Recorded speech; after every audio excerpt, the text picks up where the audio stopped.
en esta mañana. Es un placer estar aquí compartiendo la palabra del Señor con ustedes en este domingo de resurrección. Vamos a orar. Padre, gracias te damos, Señor, en esta mañana, Padre, porque tú eres bueno. Padre, gracias por tus bendiciones. Padre, gracias, Señor, porque tú moriste en una cruz por nosotros, Padre, y tú resucitaste con poder, Padre. Gracias te damos, Señor, por esa resurrección, Señor, que nos ha traído justificación, Padre Celestial. Gracias te damos en el nombre de Jesús, Señor. Te pedimos que esta palabra quede sellada en nuestros corazones, Padre, que podamos aprender de tu palabra, Señor, y que podamos atesorarla, Señor. Te lo pedimos, Señor, en el nombre de Cristo Jesús, Padre. Gracias te damos, Señor. Amén. Bueno, es un placer estar compartiendo aquí este domingo de resurrección. Y como todo el mundo, la mayoría del mundo esta semana celebra lo que es la Semana Santa, celebra la pasión, la crucifixión y la resurrección de nuestro Señor Jesús. Y como cristianos sabemos que no es un día en específico, un día en particular, no es exactamente este día. Pero la iglesia cristiana toma la ocasión para no pasar por desapercibido, no pasar por alto este sacrificio, esta muerte y esta resurrección de nuestro Señor Jesús. Aunque para nosotros como cristianos, Semana Santa debe ser todos los días. ¿Por qué? Porque Dios nos pide vivir en santidad. Así como el mundo normalmente celebra la Navidad y los gobiernos separan días para celebrar esa Navidad o esa Semana Santa, así como celebran también la Navidad, nosotros todos los días debemos de celebrar la Navidad. ¿Por qué? Porque Cristo Jesús ha nacido en nuestros corazones. Entonces no debemos de esperar exclusivamente una fecha en el año para nosotros celebrar estos acontecimientos. Pero hablando de la resurrección viene siendo una de las pruebas más grandes de la fe cristiana. Sin la resurrección, realmente nuestra vida cristiana no tendría ninguna razón de ser, no tendría por qué, no tendría sentido nuestra fe o nuestra vida cristiana, cómo nos comportamos. La muerte y resurrección de nuestro Señor Jesús en la cruz del Calvario es definitivamente uno de los eventos más significativos. Es la piedra fundamental de nuestra fe y es la base del cristianismo. ¿Ok? Y bueno, este hecho de la resurrección de nuestro Señor Jesús realmente ha tenido un impacto en la historia de la humanidad. Y aunque muchas personas lo nieguen, realmente no podemos negar estos hechos que son reales en nuestra vida diaria. Por lo tanto, es el mundo, uno de esos hechos o ese impacto que ha tenido la resurrección de nuestro Señor Jesús en el mundo es que el mismo mundo celebra su nacimiento, celebra su muerte y celebra su resurrección. No hay ningún otro personaje en la historia de la humanidad en que pase esto. No hay nadie en la historia de la humanidad en que el mundo completo, la mayoría de los países celebran el nacimiento, la muerte y resurrección. Ningún otro líder en el mundo ha tenido este impacto y este efecto en la historia como nuestro Señor Jesús. Si tú vas a Google y tú le pones ahí los líderes que mayor impacto han tenido en el mundo, seguramente te van a salir, y porque yo lo hice, los primeros que te van a salir va a ser Margaret Thatcher, que fue la primera ministra británica. Después te va a salir Winston Churchill, que fue también ministro británico en la Segunda Guerra Mundial. Te va a salir el Che Guevara, que fue un revolucionario. Te va a salir Mahatma Gandhi, que era un abogado que buscaba por la libertad de su país. Te va a salir Nelson Mandela, que también era otro abogado que buscaba la igualdad de los derechos en Sudáfrica. Pero si yo te pregunto a ti, ¿te acuerdas del día de nacimiento de esas personas? ¿Te acuerdas la fecha en que murieron? Y muy seguramente ninguno de nosotros nos vamos a acordar. ¿Por qué? Porque aunque fueron líderes en la historia de la humanidad que dejaron un impacto, un legado en su país o en el mundo, ninguno se acerca o se asemeja al impacto que nuestro Señor Jesús tuvo en la historia de la humanidad. ¿Sí? Entonces, el primer impacto que nosotros podemos ver acerca de la resurrección es eso, que el mundo celebra el nacimiento, la muerte y la crucifixión de nuestro Señor. Ahora, el segundo impacto que yo veo es la misma historia, la cronología de la historia se divide en antes y después de Cristo. La misma historia, el mismo tiempo y la cronología de la humanidad se ha dividido a través del nacimiento de nuestro Señor Jesús. Ese es el impacto que nuestro Señor Jesús ha tenido en el mundo. El tercer impacto que yo veo es que de ninguna otra persona en el mundo se ha hablado con tanta exactitud acerca de su muerte y de su crucifixión. Las profecías que se han dado acerca de nuestro Señor Jesús no se comparan con ninguna otra profecía que se haya dado en el mundo. De nuestro Señor Jesús, las profecías que se dieron fue de su venida, de su nacimiento, de a qué se dedicaría, quiénes serían sus padres, sus hermanos, cómo iba a ser su entrada triunfal, cómo iba a ser maltratado, cómo iba a morir, cuánto tiempo iba a durar muerto y cómo iba a resucitar y cómo iba a ascender. Entonces, desde 400 años o cientos de años antes de su nacimiento, las profecías acerca de eso ya se estaban dando. Y es lo que yo quiero ver ahorita en este momento. Lo primero es su venida, la profecía de su venida. Si nosotros vamos a Isaías 7:14, si vamos allá a Isaías 7:14, Samin, Isaías 7:14 nos dice: por tanto, el Señor mismo os dará señal, y he aquí que la Virgen concebirá y dará a luz un hijo, y llamará a su nombre Emmanuel. El profeta Isaías, 400 de años antes, ya estaba profetizando lo que iba a ser la venida de nuestro Señor Jesús. Ahí mismo en el libro de Isaías, capítulo 9, versículos 6 y 7, dice: porque un niño nos es nacido, hijo nos es dado, y el principado sobre su hombro, se llamará su nombre admirable, consejero, Dios fuerte, Padre eterno, príncipe de paz. Lo dilatado de su imperio y la paz no tendrán límite sobre el trono de David y sobre su reino, disponiéndolo y confirmándolo en juicio y en justicia desde ahora para siempre. El celo de Jehová de los ejércitos hará esto. El profeta Isaías profetizaba acerca de la venida de nuestro Señor Jesús. El segundo punto fue su nacimiento, las profecías de su nacimiento. Y podemos ver ahí en Miqueas 5:2.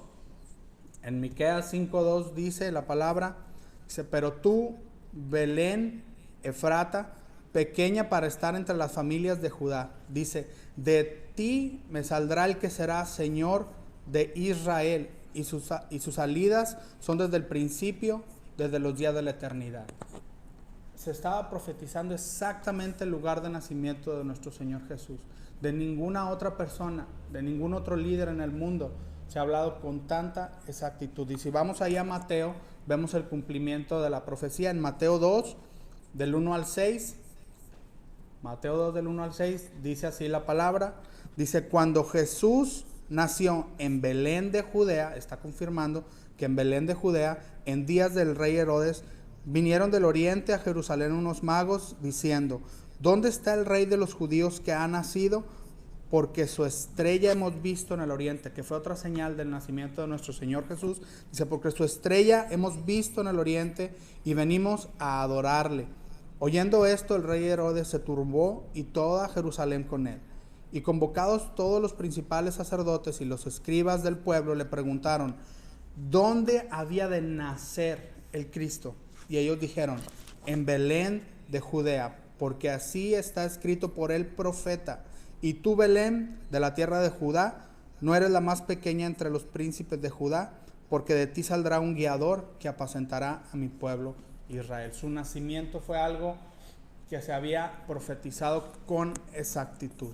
Su entrada triunfal, que fue otra de las cosas también que se profetizó. Si lo vemos en Zacarías 9:9, en el libro de Zacarías 9:9 dice: alégrate mucho, hija de Sión, da voces de júbilo, hija de Israel. He aquí tu rey vendrá a ti, justo y salvador, humilde, cabalgando sobre un asno, sobre un pollino, hijo de asna. Y si nos vamos a Juan 12, 14 y 15, el Evangelio de Juan, capítulo 12, versículos 14 y 15, vemos el cumplimiento de esta entrada triunfal. Dice, y halló Jesús un asnillo y montó sobre él, como está escrito, no temas, hija de Sión, he aquí tu rey viene montado sobre un pollino de asna. Vemos el cumplimiento de la profecía de su entrada triunfal. Amén. Y otra de las cosas también que se profetizó con anterioridad fue su padecimiento. Y si podemos ir ahí a Isaías 53, versículo del 3 al 12. Y yo recuerdo mucho este pasaje cuando estaba adolescente, no hace mucho tiempo, hace poquito. Cuando era adolescente, ¿por qué? Porque yo recuerdo bien que un pastor, Mario Cariaga, en una Semana Santa, como normalmente acostumbramos o acostumbran las iglesias a hacer dramas o eventos especiales, como se acostumbraba, o algunas todavía lo acostumbran, nosotros hicimos una poesía coral acerca de este pasaje de Isaías.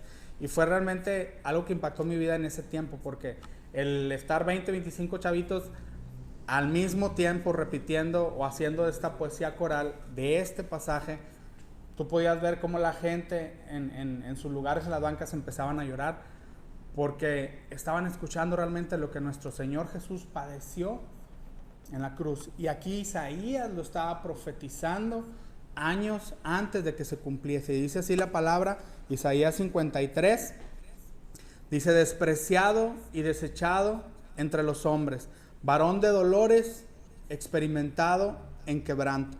Dice, como que escondimos de él el rostro, fue menospreciado y no le estimamos. Ciertamente llevó él nuestras enfermedades y sufrió nuestros dolores, y nosotros le tuvimos por azetado, por herido de Dios y abatido. Mas él herido fue por nuestras rebeliones, molido por nuestros pecados. El castigo de nuestra paz fue sobre él, y por su llaga fuimos nosotros curados. Todos nosotros nos descarriamos como ovejas, y cada cual se apartó por su camino. Mas Jehová cargó en él el pecado de todos nosotros. Angustiado él y afligido, no abrió su boca. Y como cordero fue llevado al matadero, y como oveja delante de sus trasquiladores enmudeció y no abrió su boca. El versículo 10 dice, con todo eso Jehová quiso quebrantarlo, sujetándole a padecimiento.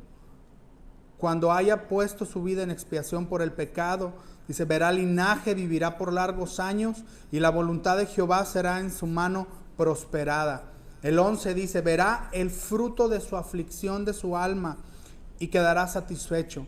Por su conocimiento justificará mi siervo justo a muchos, y llevará las iniquidades de ellos. El 12 dice, por tanto, yo le daré parte con los grandes, y con los fuertes repartirá despojos, por cuanto derramó su vida hasta la muerte, y fue contado con los pecadores, habiendo él llevado el pecado de muchos y orado por los transgresores. Este fue el padecimiento, esta fue la pasión de nuestro Señor Jesús para llegar a la cruz del Calvario, lo que él sufrió por amor a ti y a mí.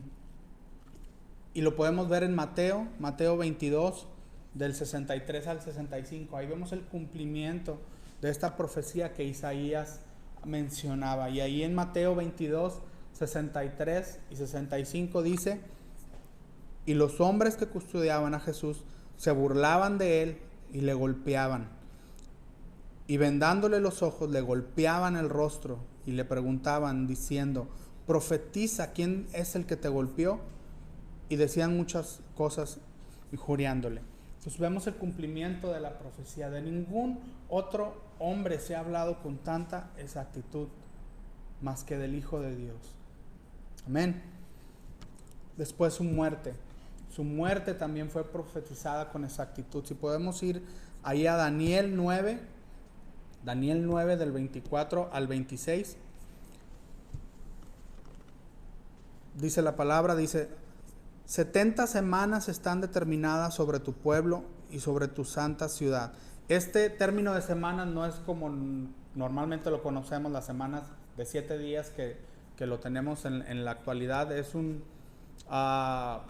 periodo de tiempo que le llamaban como de semanas de 70 años, que es aproximadamente, este periodo se refiere como a 490 años aproximadamente, desde que se empezó a dar esta profecía en el libro de Daniel.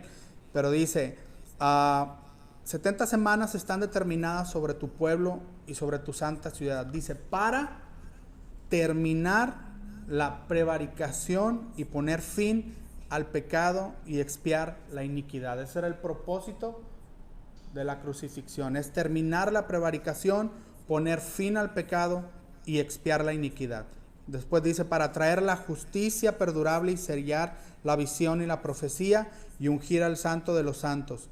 El 25, sabe pues y entiende que desde la salida de la orden para restaurar y edificar a Jerusalén hasta el Mesías príncipe habrá 7 semanas y 62 semanas, y se volverá a edificar la plaza y el muro en tiempos angustiosos. El 26 dice, y después de las 62 semanas se quitará la vida al Mesías. Esa era la profecía que estaba dando Daniel. Y dice, mas no por sí y por el pueblo de un príncipe que ha de venir, destruirá la ciudad y el santuario, y su fin será con inundación, y hasta el fin de la guerra durarán las devastaciones.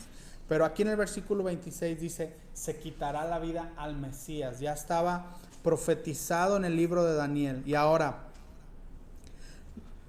las profecías de la muerte de Jesús no era algo que a Jesús mismo le hubiera tomado por sorpresa. No era algo que Jesús no iba a saber que iba a ocurrir. Él sabía las cosas que habían de acontecer. Pero el mismo Jesús les hablaba y les enseñaba a sus discípulos acerca de estas cosas, de lo que iba a pasar, de su muerte. Y muchas veces a lo mejor vemos que los discípulos lo escuchaban, pero como que no lo entendían así sea cierta, porque vemos ahí en Mateo 16, 21, cuando Jesús les enseñaba, decía en Mateo 16, 21, desde entonces comenzó Jesús a declarar a sus discípulos que le era necesario ir a Jerusalén y padecer muchos de los ancianos y de los principales sacerdotes y de los escribas, y ser muerto y resucitar al tercer día. El mismo Señor Jesús, así como Daniel profetizó acerca de la muerte del Mesías, el mismo Señor Jesús les profetizaba a sus discípulos qué era lo que iba a pasar con su vida. También ahí mismo en Mateo, en el capítulo 20, versículo 17 y 18,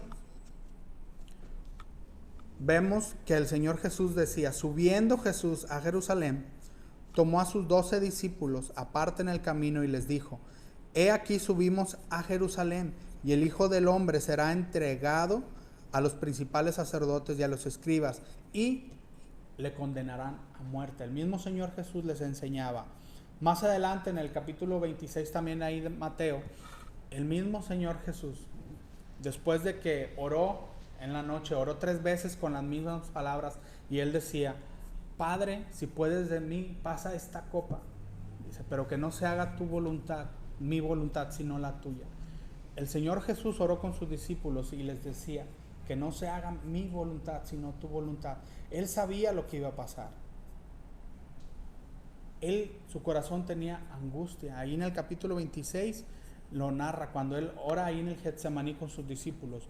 Pero al final de esa oración, cuando él terminó de orar, la palabra ahí él dijo, he aquí ha llegado la hora, y el Hijo del Hombre es entregado en manos de pecadores. El mismo Señor Jesús sabía con exactitud los tiempos de su vida en esta tierra.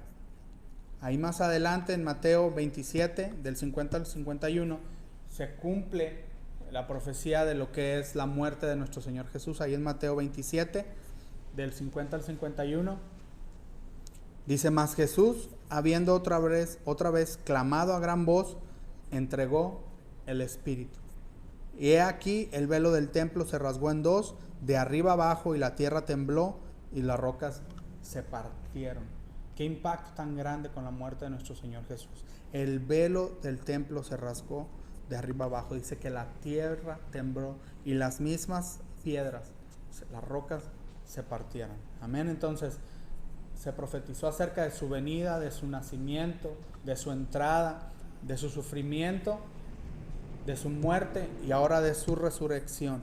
La palabra resurrección, si tú la buscas en el diccionario o en internet, dice volver a la vida de la muerte. La palabra resurrección viene de la palabra, su origen de la palabra griega anástasis, que significa ponerse de pie o levantarse. Y con su resurrección, Jesús estaba comprobando que Él realmente era el Mesías prometido, que Él había cumplido la tarea por la cual el Padre le había encomendado.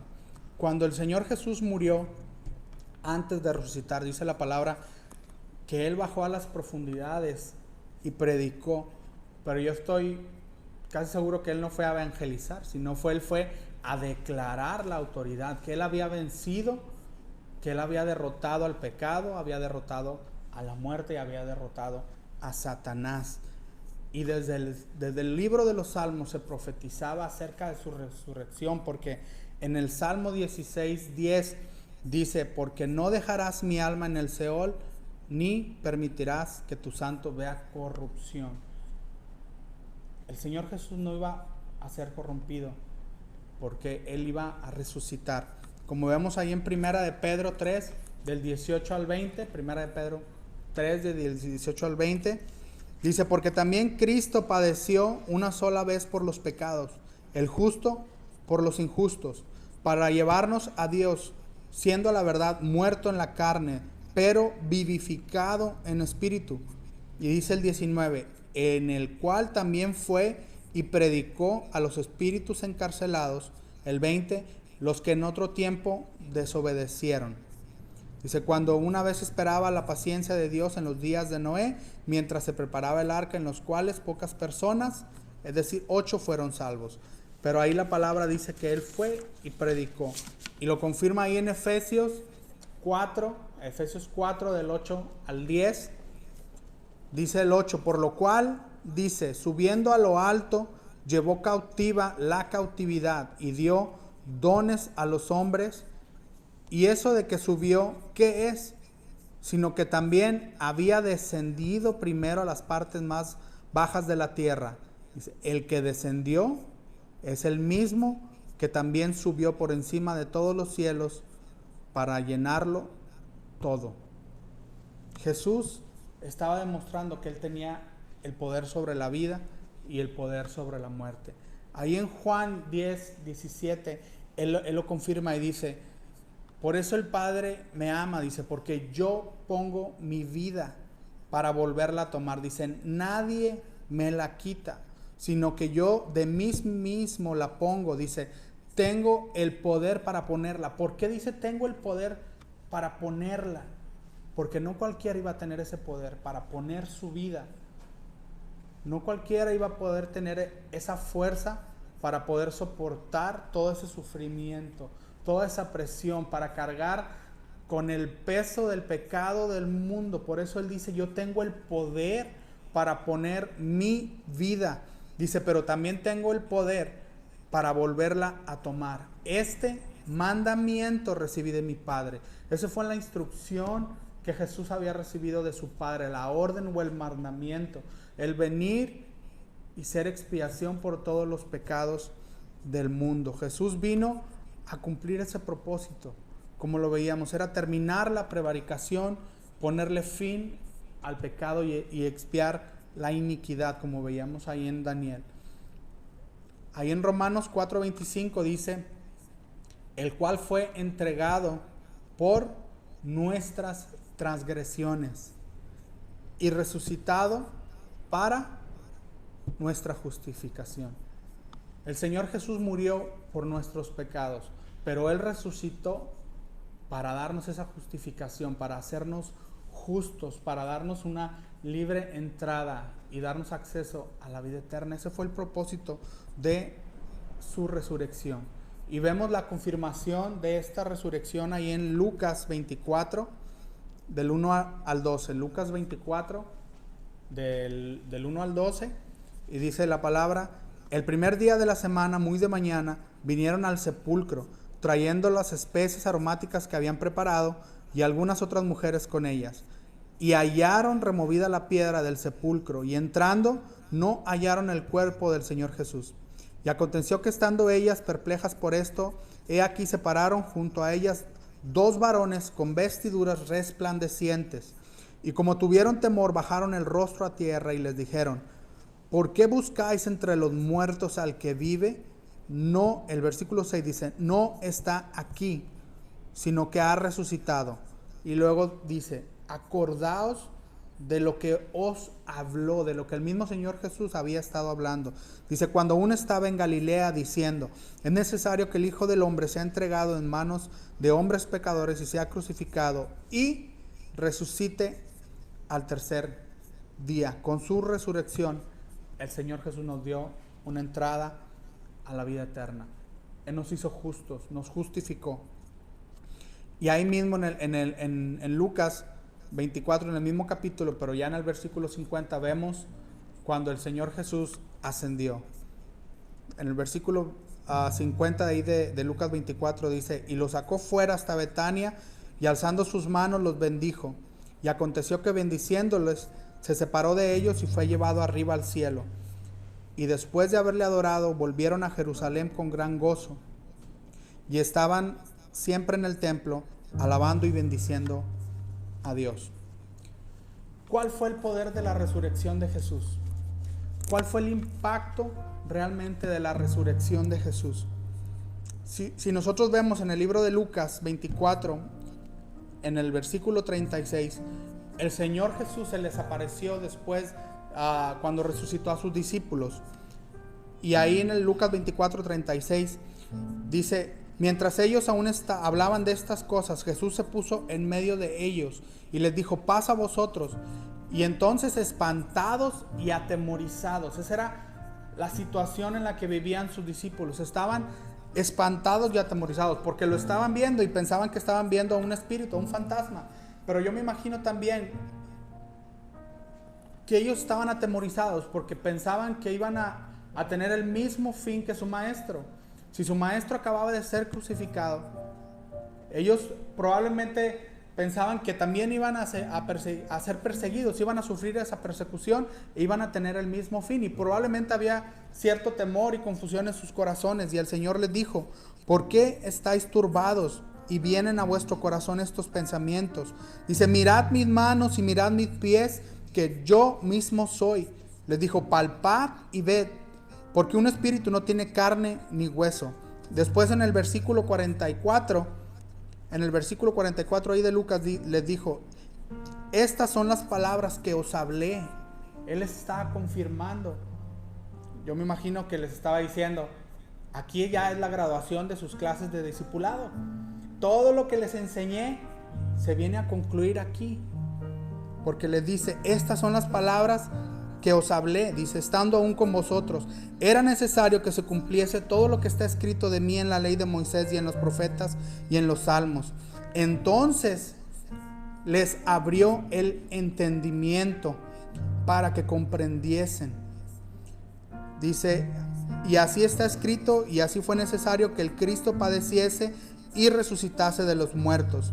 El 47 dice, y que se predicase en su nombre el arrepentimiento y el perdón de pecados.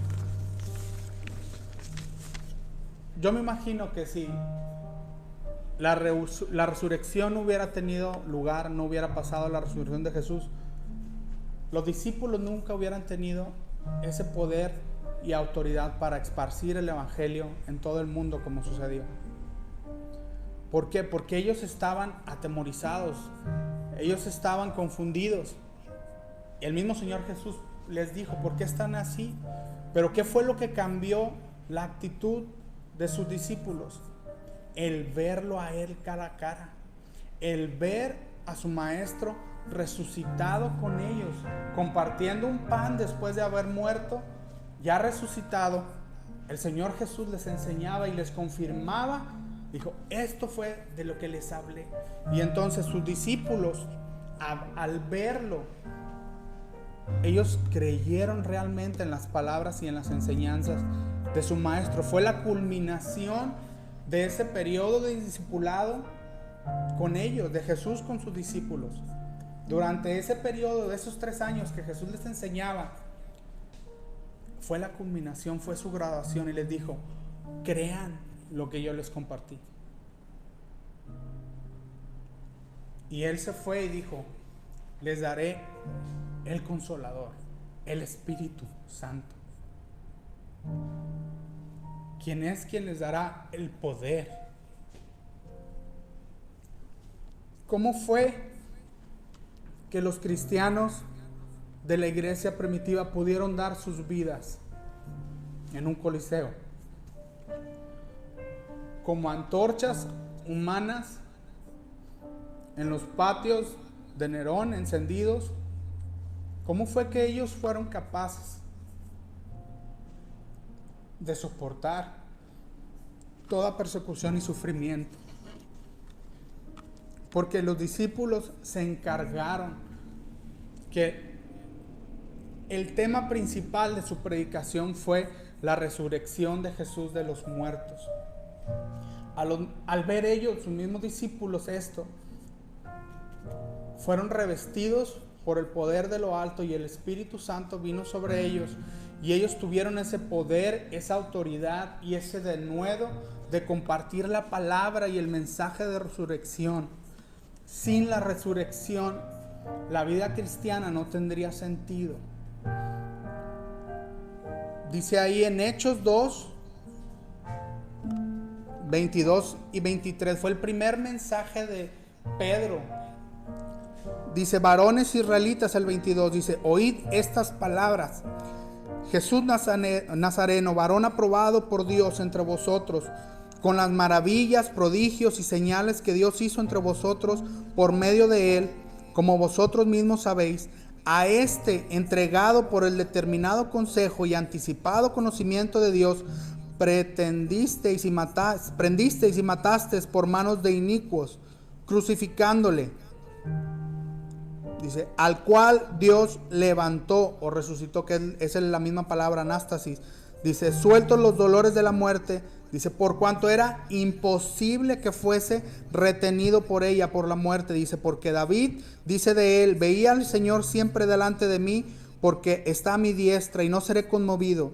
Dice: por lo cual mi corazón se alegró y se gozó mi lengua, y aún mi carne descansará en esperanza. Dice: porque no dejarás mi alma en el Hades, ni permitirás que tu santo vea corrupción.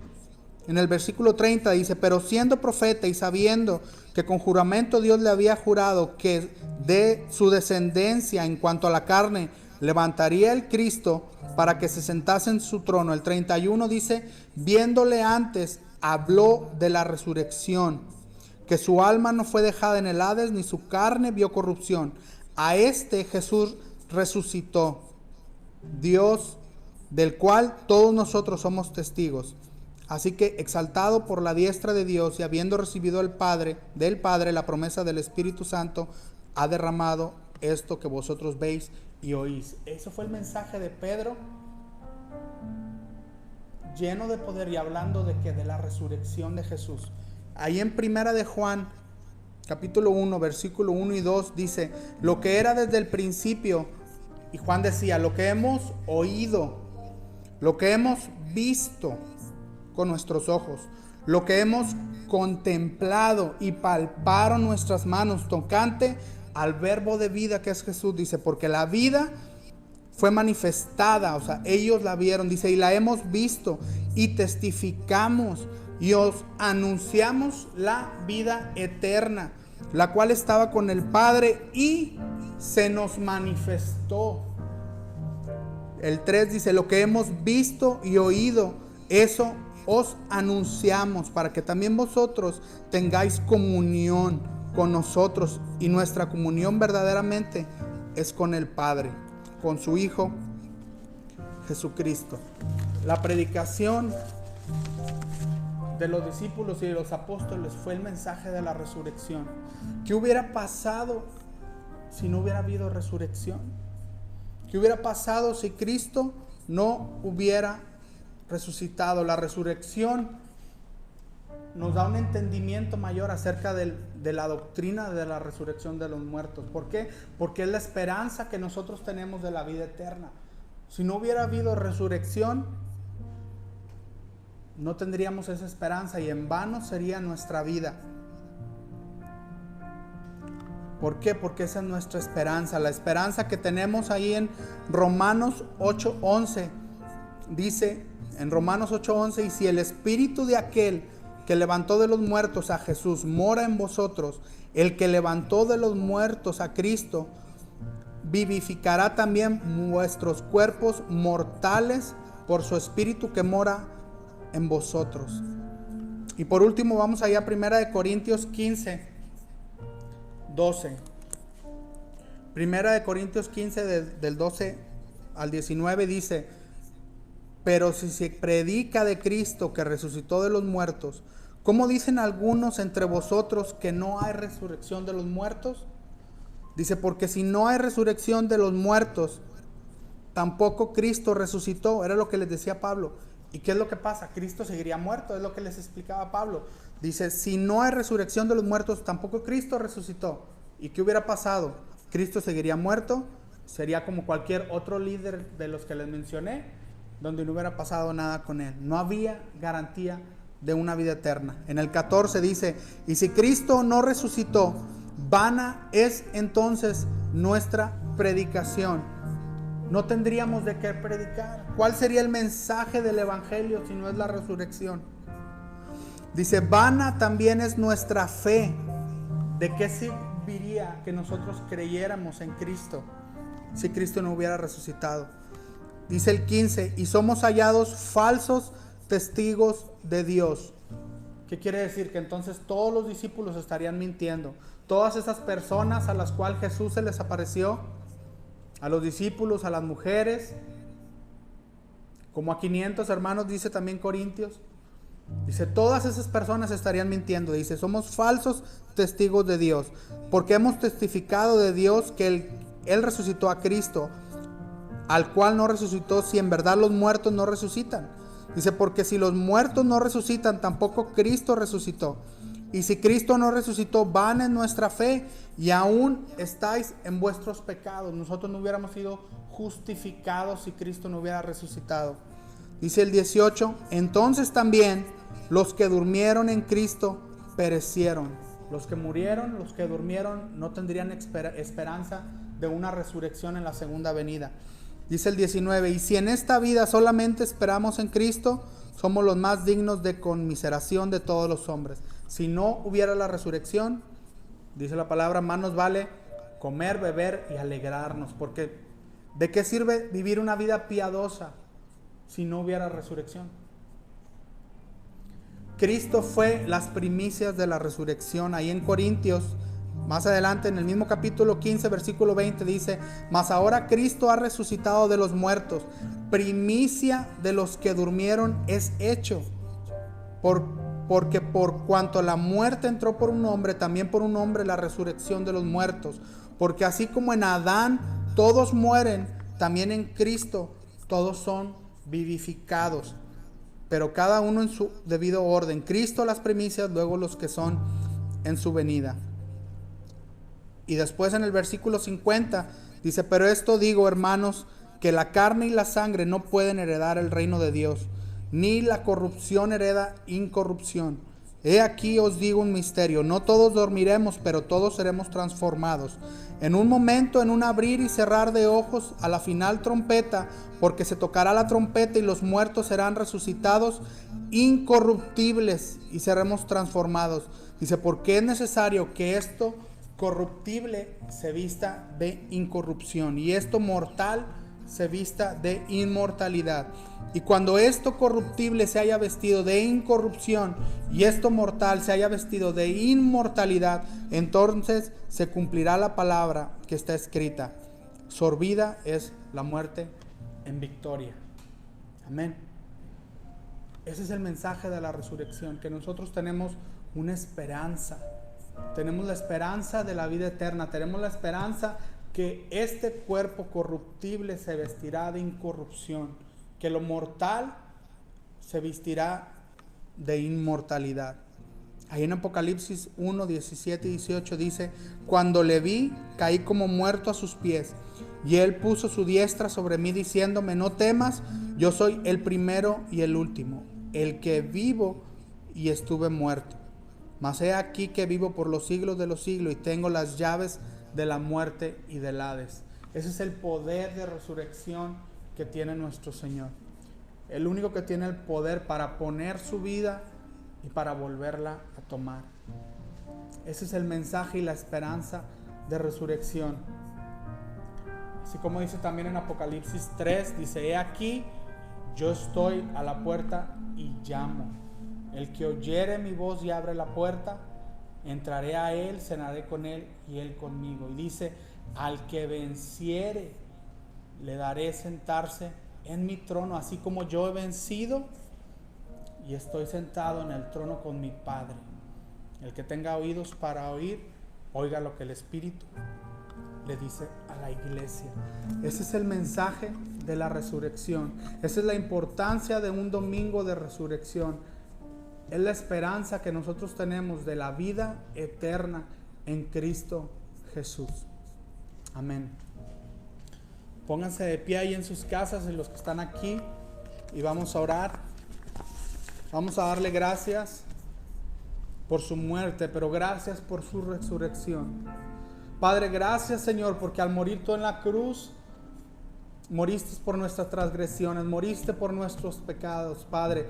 Pero al resucitar con poder, Señor, diste un mensaje de autoridad y de poder, Señor, que tú pones tu vida, Señor, pero tú también tienes el poder para tomarla, Padre. Al tomar de nuevo tu vida, al ser resucitado, Padre, nos has dado esa esperanza de vida eterna, Padre. Nos has dado esa esperanza de que somos justificados, hemos hecho justos por aquel que llevó todo el pecado del mundo. Padre, gracias te damos, Señor, por la resurrección, Padre. Gracias te damos, Señor, por esa señal de autoridad y de poder, Señor, que tú has dado, Padre. Gracias, Señor. Y te pedimos, Señor, que cada día de nuestra vida, Padre, nosotros podamos recordar este sacrificio, Señor, y esa señal de autoridad y de poder, Padre. Que en estos tiempos, Señor, donde hay aflicción, Padre, que probablemente como tus discípulos la tuvieron, Señor, y el verte cara a cara, Señor, les dio esa autoridad, Señor, les dio ese poder también a ellos, Señor. Que así sea en estos tiempos, Padre. Que en estos tiempos de temor, de aflicción y de confusión, Padre, el verte a ti, Señor, tu presencia y la llenura del Espíritu Santo en nuestras vidas, Padre, nos dé valor, Señor, para afrontar las dificultades y lo que se viene, Señor, el porvenir, Padre. Sabemos que el futuro es tuyo, Padre celestial. Te damos gracias, Señor, en el nombre de Cristo Jesús, Padre. Gracias te damos, Señor. Amén. Dios les bendiga y nos despedimos. Un abrazo fuerte para todos. Y como dice el pastor, seguimos conectados. Dios les bendiga.